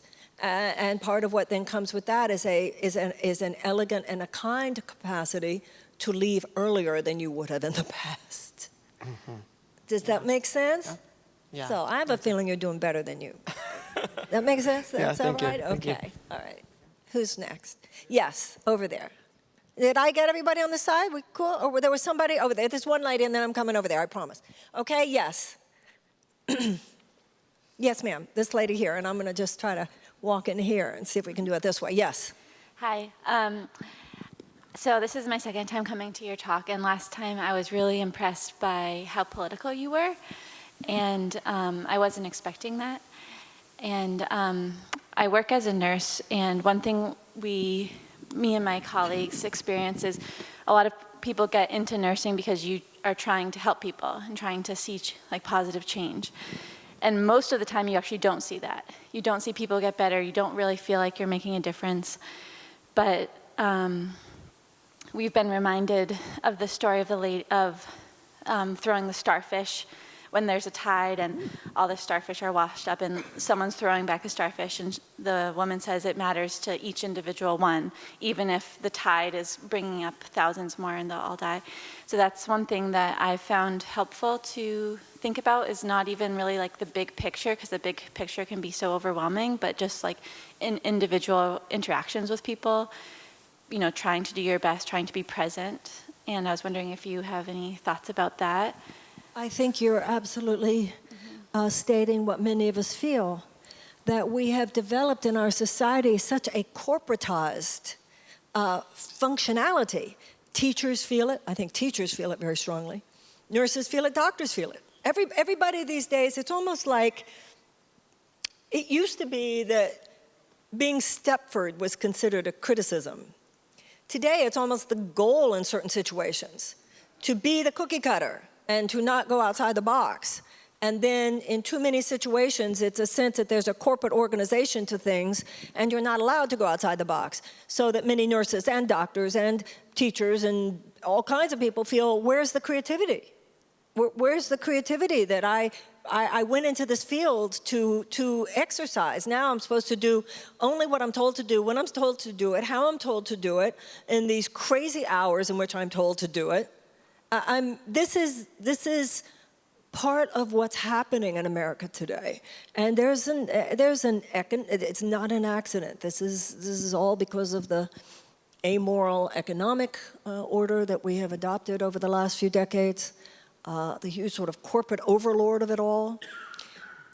People are feeling the stress, but within that, there are all kinds of miracles of exactly the kind you say. You were able to help that one child You were able to help that one patient. And we're able to help each other as we move through these times. And I'm glad not only for you, but for the people that you know that if you help that one starfish, you know, the little boy said, it matters to that one starfish. So the stress that you describe, I think we're all feeling it. You know, in my own field, I can't tell you how many ministers have come up to me throughout my career, because I'm just a Jewish girl who read the Course in Miracles and wants to talk about Jesus. So, you know, my mother used to say, your father and I have discussed it, we'll send you to rabbinical school. Wasn't quite it, right? So because there was no box. There's no box on how to be a minister, how to be a priest, how to be a rabbi or anything like that. I didn't expect it to be anything that would be a career, because then also, or you could become a comparative religion teacher. And so I can't tell you how many people who dwell within those boxes have said to me, I envy you that you don't have a box. You're supposed to do it this way, or you're supposed to do it that way. So even in my world, what I see clergy go through, they're supposed to do it this way, and they're only supposed to say that. And if they don't say that, maybe the people wouldn't, you know, pay at the end of the day, because they wouldn't give to the church because they didn't want them to be political, or whatever it was. So it's part of the great breaking of the ice, you know, in American society today, and it's part of the conversation. And life, a new conversation is an incubator of a new possibility. And that's why I really, I love these Tuesday nights, because even though I know that some people can't be here in person, I know there's something about congregation. There's something about when people are actually having conversation. We're not on our tablets, we're not watching TV, we're having a conversation, and this is where it all begins. Does that make sense? Does that speak to that, ma'am? Thank you for bringing it up. Yes, sir. Yeah, and then I promise I'm going over there. Hello, everybody. I've been coming here since August, and I want to let you know I've been coming like pretty much every other Tuesday, but I've really, really mellowed out a lot, and I'm able to focus a lot more, and I'm really basing everything on, you know, not to be cliche, but a return to love. Thank you. You had said something this summer about when we love, we have to love in every area of our life. Right. Not just the areas that are convenient. Right. And I was speaking to my neighbor about that, and I was telling him that the night I heard that, I was walking home, and I talked to myself and I prayed, but I was walking down the street, and I was like, so if I have to love in every area, I have to forgive in every area.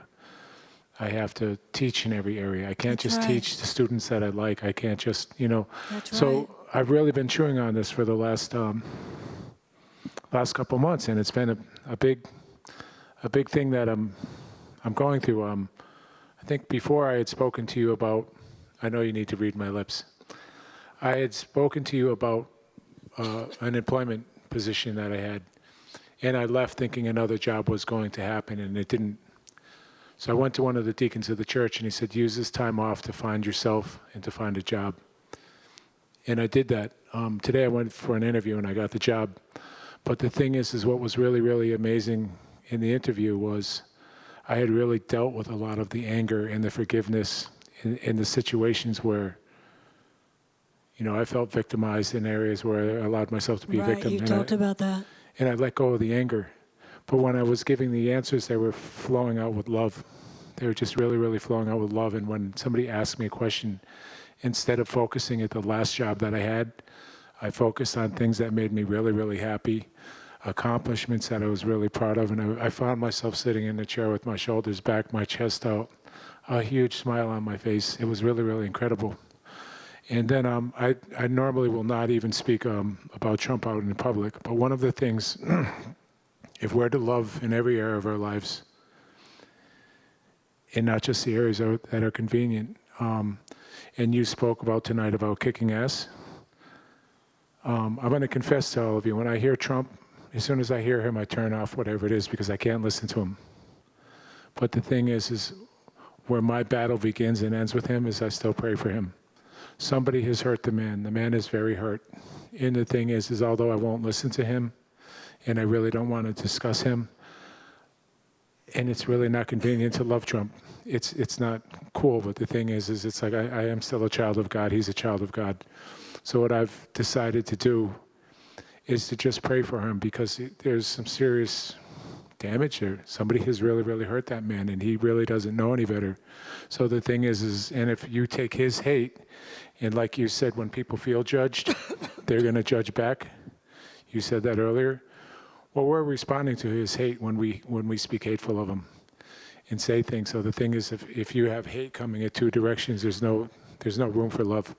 So the thing is I do want to let you know that I've been listening, and I'm really trying to practice. I still don't always get it right, but the thing is it's a process. But the thing is when you're I find I want to keep it on myself. When I find that I'm being overwhelmed by a wave of hate, like he reports, I just counteract it with love. And I mean, and if everybody in this room were to pray for him, maybe something would happen. Maybe God would hear. Thank you. Well, so much of what you said was very eloquent and so profound. First of all, and there were two main segments, so I want to begin with the new job. First of all, congratulations. I'm thrilled for you. And you said something that was very, very important in Course in Miracles terms. You cleared the anger and the sense of victimization regarding the old job, and that affected how you showed up at the interview for the new job. That is huge. Once again, this idea that when you clear yourself spiritually, it does affect your material life. This is a very practical course, the Course in Miracles says.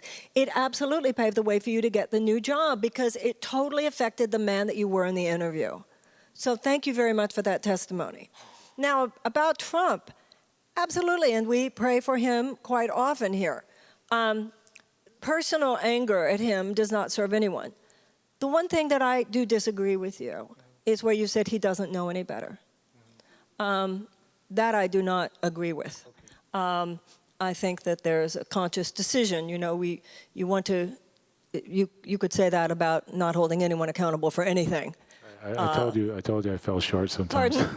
I told you I fell short sometimes. No, you did really, really good. There was one phrase I wasn't going for. No, it was very profound, and you're absolutely correct about praying for him. But at the same time, praying for him, sending him love, all of which is true, does not mean we cannot passionately disagree, and all of that. And there is more than just that one man involved here. I'll tell you something. I heard something the other day that kind of blew my mind. It was in the Washington Post. I don't know how many of you might have heard this.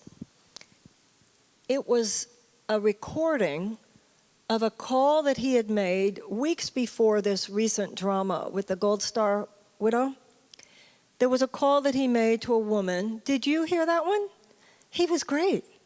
Did you hear the one I'm talking about? And did you hear that one? I didn't even know where to go with that in my mind. But profoundly right. Yeah. Thank you. Thank you very, very much. Okay, somebody over there. Coming over there. I need like one of those, those things you see people on when they're like, they have helmets and they're on those things? I need one of those. Okay. Who is over here? This gentleman, then that lady. Oh, and then this gentleman. Okay, then we're done. Yes, sir. I appreciate, I'm glad I came because I was feeling a little, I didn't even know what I was feeling. I just wasn't feeling, my vibration was kind of low. But anyway, I know for me, I grew up in a household where it was fear-based. Right? Vehemence? Fear-based. Fear-based. God was punishing me. I was going to hell, blah, blah, blah. The end of the world was coming. So I grew up, very fearful of the future. And now sometimes resentment comes up towards organized religion. Okay. Any type of organized institution, I'm like anti-establishment, right? So when the young lady was speaking about her fear and her anger, one of the things that worked for me, and I was also afraid to speak up for myself, right? So Today I can overdo it sometimes, right? But you know, when I don't listen to my inner voice, it's like I'm persecuting myself, you know, so to speak, like the Pharisees and stuff like that. So I take all this stuff, biblical stuff, and I internalize it. You know, I look at it from an esoteric perspective, metaphysical as opposed to historical, right? So for me, the only thing that has ever worked for me was unplugging from mainstream media, right? Unplugging from social media because it's fear-based. And for me, it's an illusion. It's not real.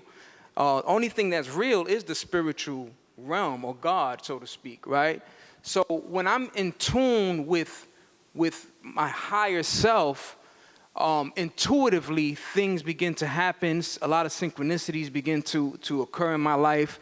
I connect with people like you were speaking about, and I'm on this path. It's like it's nothing short of magical for me, right? I get chills. I get, you know, this feeling of elation and this overwhelming sense of well-being and joy, because I'm in tune. I'm in alignment with what people call God's will, right, or universal law.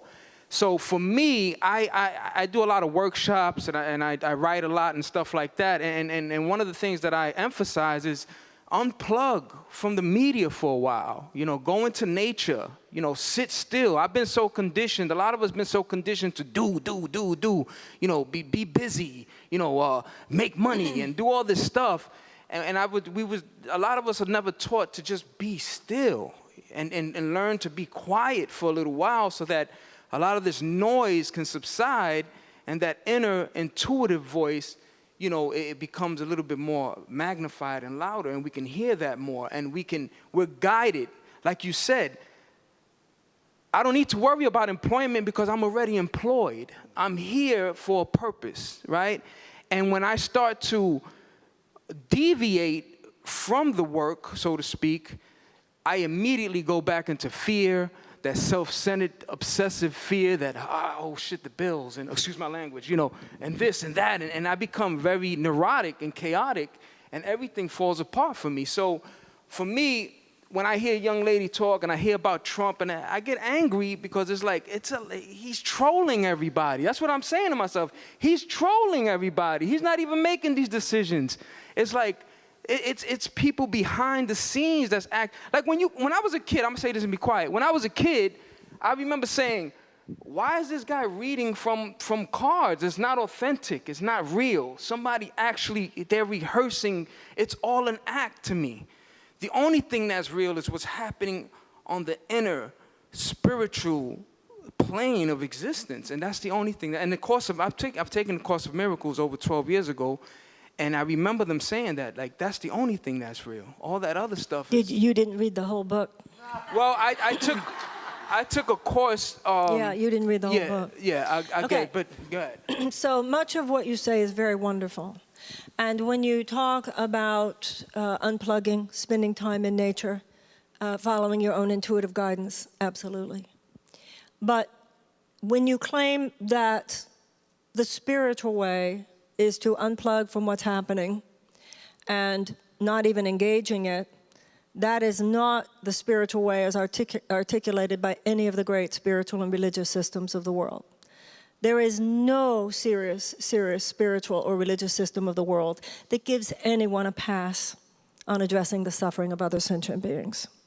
So the issue becomes, much as with Buddha, who saw suffering, Moses being sent to the suffering Israelites, Jesus suffering on the cross. There is something very significant that was left out of your tale, which is that it's nice, it's working for you, nice white American man. Well, you're definitely among it, just even being American, sir, you know. That's nice that it's working for you. Some people, through no choice of their own, are not finding that such an easy path. Now, when you were talking about the media, the corporatization of the American media and the fact that the mainstream media has been so concentrated in the hands of a few multinational corporate conglomerates is a problem. However, it is simply not accurate to say all media is fear-based. We have some brilliant journalists in this country, and they have shown their brilliance in a big way since Trump was elected. It is simply, and free press, that free press is an absolute fulcrum of American liberty and freedom. So I do think that in many ways, the media, the mainstream media, had blood on its hands, given the fact that they treated that campaign like a joke. But I think many of them know it and have really tried to make up for it in many ways, and actually we're living in a golden age of American journalism. It is actually simply not accurate. You would know that because you haven't been reading it, but I'm telling you, there's some brilliant journalism going on today, and thank God it is. My thought, listening to you, was we need you. When you said you didn't know where you were coming today, I submit to you the possibility for your mature consideration that your coming here today was to hear that. A Course in Miracles says, look at the crucifixion, but do not dwell on it. There's a difference between transcendence and denial. So the Course in Miracles talks about positive denial. You know, when you just say, I'm unplugged, I'm not watching it, yeah, he is trolling us. The ubiquity of that man's influence. I don't think there's been anything like this. It's on the planet. But, and unplug enough during the day, absolutely. Take enough vacations, absolutely. But to go away completely, which is exactly what those forces, and you're right, it's not just him, that's exactly what they want you to do. And the trajectory of all of us doing that, sir, leads to dictatorship in America. And I want to tell you something. If America goes down, that will not be good for this world. This is very serious stuff. This is very serious stuff. And so I would submit to you that while your point about unplugging enough and going out in nature and all of that is very true, I believe that we are called, that the spiritual life is also a life of great maturity. The spiritual in Germany would not have looked the other way while Hitler was marching. Well, it might not be what you were applying, but actually, sir, it is what you said. Because when you said, what you said had a lot of value, and I really appreciated it, but if all of us just unplug and don't look, that's exactly what that means. That's exactly what that means. It is. I mean, if we just unplug, don't look, don't let them troll you. And so I would submit to you that a spiritual vision, including the Course in Miracles. The Course in Miracles, people who say, if it's not love, it doesn't actually exist. They read the first, I swear they read the introduction. There's more to it than that. The Course in Miracles says the Holy Spirit sends us into the illusion to transform the illusion to the highest level of thinking of which the ego is capable. So, yes, it's an illusion. American politics is an illusion, but the Course in Miracles says God sends his people into the illusion to dwell within the illusion from a different place of consciousness. It is a dream, but the Course in Miracles says, and the dream has become a nightmare, but the Course in Miracles says we do not go from a nightmare to an awakened state. You can't skip it. You have to go from a nightmare to a happy dream. Then we can get out of here. Not till then. That make sense? Thank you for coming. Thank you. Okay, this lady right here, and then I think we're done. Oh, this gentleman right here. Okay, real quick. Yes, ma'am. This lady here, and then. I just wanted to say thank you because you're so lovely. Oh, thank you. Takes one to know one.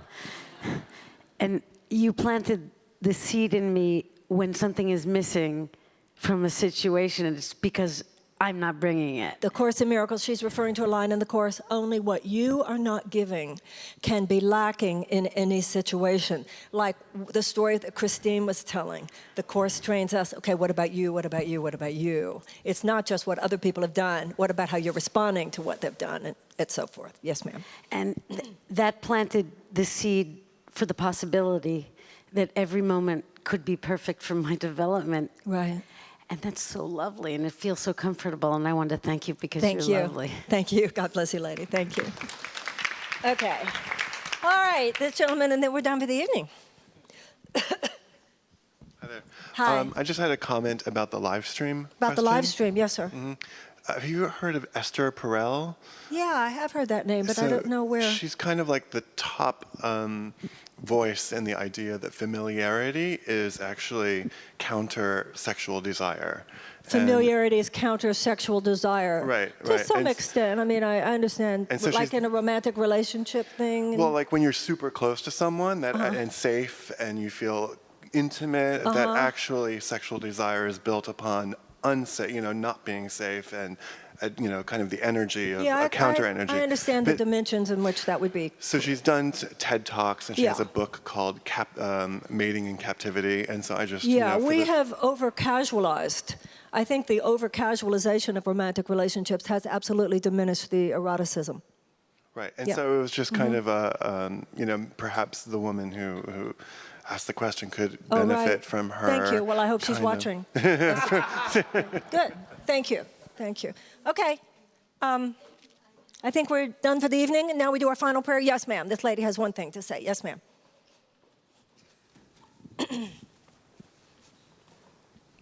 This will be quick. I am so honored to be able to thank you for your work. thank It's you. amazing. It's amazing. you. I've Thank been a you so much. recipient, so thank you so much. Thank you. God bless you, ma'am. Thank you so much. Thank you. Thank you. Okay, we will. I'm so sorry. Last week we forgot the prayer list. So, John, or did we get last week's prayer list added to this week?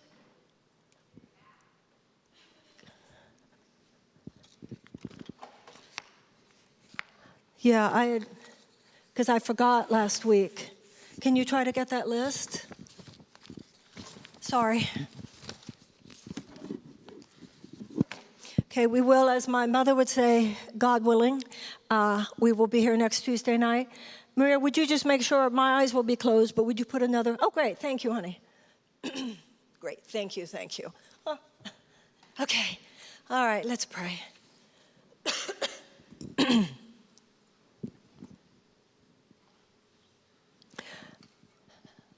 Dear God, we take this moment to profoundly and fundamentally wish each other well, sending our love and our good wishes to each other. We pray for Art, for Bethany, for Boomy and for Roxy, Pam, Patricia, Holly, Stephen, Eden, John Philip and Anne, Celeste, Maureen and her son Aiden, Joan, David Anthony, Bryn Sorrell and Tiffany, Amy, Vivian and Tina, Maru, Parviz, Ali, Maxie, Miriam, Clydeen, Doyle, Queen, Mary, Joyce, and Annette. We know that you know, dear God, what each of them needs. And all of us now place in your hands the area where we wish healing and blessing and protection and strength. We place in your hands our burdens and our dreams. And now go forth in confidence and go forth in peace, for there are angels to your left and there are angels to your right. There are angels in front of you and angels behind you. There are angels above you and angels below. God himself has placed a path of light before you. Every moment, seek to walk within that light. And if at any moment you feel confusion or fear, cannot find the path, put out your hand in front of you as would a small child looking for the guidance of an elder brother. This is no idle fantasy. He is here. We do pray for our president. We pray for all the world. May he and all of us be blessed. And so it is together. We all say, amen. God bless you, everybody. Thank you so much.